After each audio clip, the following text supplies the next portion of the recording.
Hello friends, welcome to Nithyashree's world. இந்த வீடியோவில் நம்ம திருநெல்வேலியோட இன்னொரு ட்ரெடிஷ்னல் ரெசிபி தான் பார்க்க போகிறோம். சொதி, இஞ்சி பச்சடி, உருளைக்கிழங்கு பொரியல். ஃபஸ்ட்டு சொதிக்கு என்னெல்லாம் தேவைன்னு பார்க்கலாம். பெரிய வெங்காயமை ஸ்லைஸ் பண்ணி வச்சுக்கோங்க. சின்ன வெங்காயம் ஒரு 5லேருந்து 6 தோல் உரித்து வச்சுக்கோங்க. வெள்ளைப்பூடு ஒரு 5லேருந்து 6 அதே மாதிரி தோல் உரித்து வச்சுக்கோங்க. நம்ம காரத்துக்கு தேவையான மிளகாயை மிக்சியில் அரைச்சி வச்சுக்கணும். நான் ஒரு 5லேருந்து 6 மிளகாய் அரைச்சி எடுத்து வச்சுருக்கேன். இஞ்சி, நீளமாக நறுக்கின கேரட், பீன்ஸ், பொரிக்கடலையை மிக்சியில் ட்ரை பவுடர் பண்ணி எடுத்து வச்சுருக்கேன். இப்போ நம்ம சொதி எப்படி பண்ணலான்னு பார்க்கலாம் வாங்க. சொதி பண்ணுறதுக்கு முக்கியமான இன்க்ரீடியன்ட் தேங்காய். நான் ஒரு 3 தேங்காய் எடுத்து அதை நல்லா திருவி வச்சுருக்கேன். நம்ம திருவி வச்சுருக்க தேங்காயில் தேங்காய் பால் எடுக்க போகிறோம். முதல் தேங்காய் பால், 2வது தேங்காய் பால் எடுக்க போகிறோம். ஃபஸ்ட்டு தேங்காய் பாலில் கொஞ்சமாக தண்ணி ஊற்றி கொஞ்சம் திக்காக எடுத்துக்கோங்க. செகண்டில் இன்னும் கொஞ்சம் தண்ணி ஆட் பண்ணி அதை நல்லா அரைச்சி அதை ஃபில்டர் பண்ணி எடுத்து வச்சுக்கோங்க. மேக்ஸிமம் 2 தேங்காய் பாலே போதுமானது. 3வது தேங்காய் பால் எடுத்தால் அது ரொம்ப தண்ணி ஆயிரும் சொதி. அதனால் 2 தேங்காய் பால் தான் ஊற்றுவாங்க. நானும் இதில் 2 தேங்காய் பால் தான் எடுத்து வச்சுருக்கேன். ஃபஸ்ட்டாக எடுத்த தேங்காய் பாலை கொஞ்சம் ஓரமாகவே எடுத்து வச்சுருங்க. ஏன்னா அதை நம்ம கடைசியில் தான் ஊற்ற போகிறோம், ஃபஸ்ட்டு ஊற்ற போகிறதில்ல. நம்ம நீளமாக நறுக்கின கேரட், பீன்ஸ், வெள்ளைப்பூடு இதெல்லாம் குக்கரில் போட்டு ஒரு 2 விசிலோ 1 விசிலோ வச்சு வேக வச்சு எடுத்துக்கோங்க.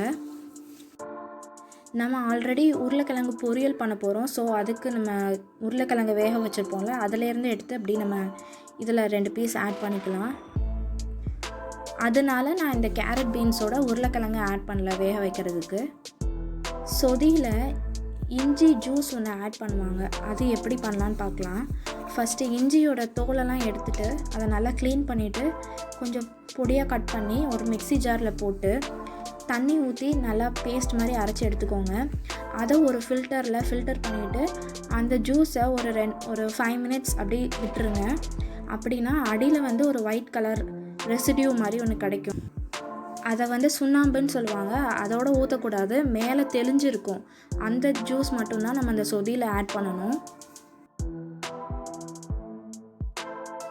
இப்போது நம்ம 2வது தேங்காய் பாலில் வேக வச்ச கேரட், பீன்ஸ், வெள்ளைப்பூடு இதெல்லாம் ஆட் பண்ணுறேன்.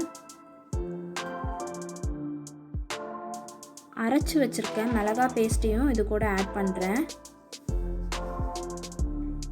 அது கூட ஒரு 3/4 டம்ளர் பொரிக்கடலை மாவு அதையும் ஆட் பண்ணிக்கிறேன்.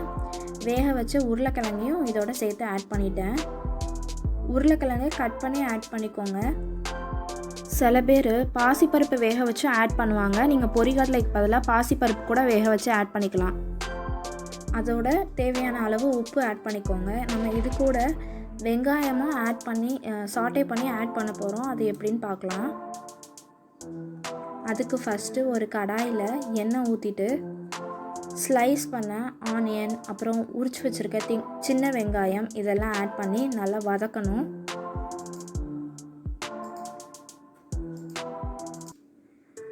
ஆனியன் நல்லா வதங்கினதும் அது கூட கொஞ்சம் தண்ணி ஆட் பண்ணி லைட்டாக குக் பண்ண விடணும். இப்போ குக் பண்ண ஆனியனை அந்த சொதியில் நம்ம எல்லாம் ஆட் பண்ணியிருக்கோம்ல அந்த 2வது பாலில், அது கூட இதையும் ஆட் பண்ணிடணும். அடுப்பில் வைக்கிறப்போ எதுவும் லேஸ் பாத்திரம் யூஸ் பண்ணிடாதீங்க. ஏன்னா பொரிகடலை மாவு நம்ம ஆட் பண்ணியிருக்கனால அது அப்படியே அடியில் ஒட்டிக்கும், அப்புறம் தீஞ்சு போயிடும். அதனால் நீங்கள் நல்லா ஹெவி பாட்டம் வெசலாக எடுத்துக்கோங்க. நான் இதை குக்கர்லேயே வச்சுட்டேன். நம்ம 2வது தேங்காய் பாலில் எல்லாம் ஆட் பண்ணியிருக்கோம்ல, அதை நம்ம குக்கரில் ஊற்றி லைட்டாக அங்கங்கே பபிள்ஸ் வரும், அந்த மாதிரி கொதிச்சா போதும். ரொம்ப தரப்புறன்னு கொதிக்க வேணாம். அந்த ஸ்டேஜில் நம்ம தீயை குறைச்சி வச்சிடணும். லைட்டாக அப்பப்போ கொஞ்சம் கிண்டி விட்டுக்கோங்க. ஏன்னா நம்ம பொரிக்கடலை மாவு அடியில் போய் ஒட்டிக்கக்கூடாது. இப்போ நான் அதோட ஃபஸ்ட்டாக எடுத்து வச்சுருப்போம்ல தேங்காய் பால், அந்த திக்கான தேங்காய் பால் அதை ஊற்றுறேன். இந்த ஸ்டேஜில் நீங்கள் டேஸ்ட்லாம் செக் பண்ணிக்கோங்க, உப்பு அதெல்லாம் போதுமா அப்படின்னு. நம்ம ஃபஸ்ட்டு தேங்காய் பால் ஊற்றுனதுக்கப்புறமும் அதை ரொம்ப கொதிக்க விடக்கூடாது. லைட்டாக அங்கங்கே பபிள்ஸ் வர ஆரம்பிக்கும், அதான் ஸ்டேஜ். அதுக்கப்புறம் நம்ம கொதிக்க விட்டோம்னா அது வந்து தெரிஞ்சு போயிடும். ஸோ அந்த லைட்டாக பபிள்ஸ் வரும் போதே நீங்கள் ஆஃப் பண்ணிடலாம். ஆஃப் பண்ணதுக்கப்புறம் நம்ம இஞ்சி ஜூஸ் ஆட் பண்ணுறோம். அதில்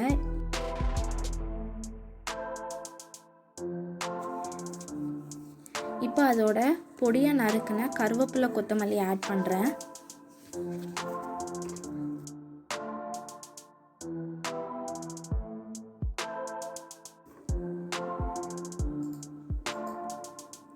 அது கூட கடுகு, உளுந்தம்பருப்பு, மிளகாய் வத்தல் இதெல்லாம் ஒரு பேனில் ஃப்ரை பண்ணி இது கூட ஆட் பண்ணிட்டா நம்ம திருநெல்வேலியோட ஸ்பெஷலான ஃபஸ்ட்டு டிஷ் சொதி ரெடி ஆயிடுச்சு. சொதி நல்லா ஆறுனதுக்கப்புறம் அது கூட ஒரு 2 லெமனோட ஜூஸை நம்ம அதில் ஆட் பண்ணணும். சூடாக இருக்கும் போது ஆட் பண்ணக்கூடாது, அது வந்து தெரிஞ்சு போயிடும். அதனால் நம்ம நல்லா ஆற வச்சதுக்கப்புறம் தான் லெமன் ஜூஸ் ஆட் பண்ணணும். நெக்ஸ்ட்டு நம்ம பார்க்க போகிறது உருளைக்கிழங்கு பொரியல் திருநெல்வேலி ஸ்டைலில். இந்த சொதிக்கு இப்படி தான் வைப்பாங்க, ரொம்ப ஃப்ரையெல்லாம் பண்ண மாட்டாங்க. பாயில் பண்ணதை அப்படி லைட்டாக டாஸ் பண்ண மாதிரி எடுத்துருவாங்க. அதான் வாங்க பார்க்கலாம் எப்படி பண்ணுறதுன்னு. இந்த உருளைக்கிழங்கு பொரியல் பண்ணுறதுக்கு ஃபஸ்ட்டு உருளைக்கிழங்க 2 பீஸாக கட் பண்ணி தோலோடு வேக வச்சுருங்க. அப்புறம் தோலை உரிச்சிட்டு கையால் அந்த உருளைக்கிழங்க வெந்த உருளைக்கிழங்க உதுத்து விடணும். அந்த வெந்த உருளைக்கிழங்கோட மிளகாத்தூள், மஞ்சள் தூள், உப்பு இதெல்லாம் போட்டு கையால் உதுத்து விட்டுக்கோங்க. ஆஸ் யூஷுவல் அதே மாதிரி தான் ஃபஸ்ட்டு பேன் எடுத்து கடுகு, உளுந்தம் பருப்புலாம் தாளிச்சிட்டு வெங்காயம் வேணும்னா ஆட் பண்ணிக்கலாம், இல்லை வேண்டாம்னு நினைக்கிறவங்க வெங்காயம் விட்டுறலாம். நம்ம அந்த மிக்ஸ் பண்ணியிருக்கோம்ல இந்த உருளைக்கிழங்கு அதை வந்து இதோட ஆட் பண்ணிவிட்டு அதை நல்லா வதக்கணும். எல்லாமே ஆல்ரெடி வெந்தது தான், ஸோ அதனால் லைட்டாக டாஸ் பண்ணி எடுத்தால் கூட போதும். இந்த சொதிக்கு பண்ணுற உருளைக்கிழங்கு பொரியல் இப்படி தான் பண்ணுவாங்க. ரொம்ப ஒரு 5 மினிட்ஸ் இப்படி டாஸ் பண்ணி நம்ம எடுத்து வச்சோம்னா நம்ம உருளைக்கிழங்கு பொரியலும் ரெடி ஆகிடும். இப்போ நம்ம இஞ்சி பச்சடி செய்ய போகிறோம். ஃபஸ்ட்டு இஞ்சியோட தோலெல்லாம் எடுத்துகிட்டு அதை நல்லா க்ளீன் பண்ணிவிட்டு கொஞ்சம் பொடியாக கட் பண்ணி ஒரு மிக்ஸி ஜாரில் போட்டு தண்ணி ஊற்றி நல்லா பேஸ்ட் மாதிரி அரைச்சி எடுத்துக்கோங்க. ஒரு கடாயில் எண்ணெய் ஊற்றி அது சூடானதும் கடுகு, உளுந்தம்பருப்புலாம் ஆட் பண்ணிவிட்டு அது நல்லா வெடித்ததும் பொடியாக கட் பண்ண ஆனியன் ஆட் பண்ணுறேன். அதுக்கு தேவையான உப்பையும் இப்போ ஆட் பண்ணுறேன். அது நல்லா வதங்கினதும் அது கூட நம்ம அந்த இஞ்சி அதை ஆட் பண்ணுறோம். இஞ்சி அரைச்சி வச்சதை ஆட் பண்ணுறோம். அதையும் போட்டு நல்லா வதக்கணும். இஞ்சி போட்டோன்னே அது கொஞ்சம் அங்கங்கே ஒட்டிகிட்டே வரும், ஆனால் நம்ம கொஞ்சம் அப்பப்போ வதக்கணுன்னா அது ரொம்ப ஒட்டாது. நம்ம போட்டிருக்க இஞ்சி அப்படி நல்லா அல்வா மாதிரி நல்லா சொலண்டு வரும், அந்த அளவுக்கு இஞ்சி நம்ம வெங்காயத்தோடு வதக்கணும். இப்போ பாருங்கள், நல்லா இஞ்சி அதில் நல்லா ஒட்டாமல் அப்படி சொலண்டு வருது. இந்த ஸ்டேஜில் நம்ம புளி தண்ணி ஆட் பண்ணணும், நல்லா கலந்து விடணும். புளி தண்ணி ஆட் பண்ணி இப்போ கொதிச்சிட்ருக்கு. இந்த டைமில் நம்ம அதுக்கு தேவையான மிளகாத்தூள், உப்பு தேவை இருந்தால் ஆட் பண்ணிக்கோங்க. இந்த ஸ்டேஜில் அது நல்லா கொதித்து ஒரு கிரேவி கன்சிஸ்டன்சிக்கு வரும். அப்போ நம்ம 1 டீஸ்பூன் வெல்லம் ஆட் பண்ணணும். இந்த இஞ்சி பச்சடி கொஞ்சம் புளிப்பு, உரப்பு, இனிப்பு எல்லா டேஸ்ட்டும் கலந்த மாதிரி இருக்கும். அதான் என்னோடய ஸ்பெஷாலிட்டியே. நம்ம முதல் தேங்காய் பாலை கொஞ்சம் எடுத்து வச்சுருக்கணும். ஃபஸ்ட்டு எடுத்துருப்போம்ல அந்த தேங்காய் பாலை, அதை வந்து அடுப்பை ஆஃப் பண்ணிவிட்டு இந்த இஞ்சி பச்சடியோட மிக்ஸ் பண்ணிடணும். இப்போ நம்ம இஞ்சி பச்சடி ரெடி ஆயிடுச்சு. சூடான சாதத்தோட சொதி, இஞ்சி பச்சடி, உருளைக்கிழங்கு பொரியல் வச்சு சாப்பிட்டா ரொம்பவே டேஸ்ட்டாக இருக்கும். சில மேரேஜ் ஃபங்க்ஷன்ஸில் இது ஒரு முக்கியமான ரெசிபி. இந்த சொதி இல்லாமல் சில மேரேஜ் ஃபங்க்ஷன்ஸ் வந்து எண்டாகிறதே கிடையாது திருநெல்வேலி சைடில். பார்க்க இந்த சொதி வந்து ரொம்ப பெரிய ப்ராசஸ் மாதிரி தெரியும். ஆனால் முதலே நம்ம சில ப்ரிப்ரேஷன்ஸ்லாம் பண்ணி வச்சிட்டோம்னா இது ரொம்பவே ஈஸியாக பண்ணிடலாம் வீட்டில். சொதி தேங்காய் பாலில் பண்ணுறனால ரொம்ப ஹெவியாக இருக்கும்னு கூட நினைப்பாங்க. உருளைக்கிழங்கு வந்து கேஸ் ப்ராப்ளம், ஐயோ இது ரெண்டும் சேர்த்து சாப்பிட்டா சரியாக வருமோன்னு நினைப்பாங்க. ஆனால் இதெல்லாம் பேலன்ஸ் பண்ணுறதுக்காக தான் இஞ்சி பச்சடி வந்து இது கூட வச்சு சாப்பிட்றாங்க. ஸோ யாரும் இதுக்கு பயப்படவே வேணாம், நல்லா தாராளமாக சாப்பிட்லாம்.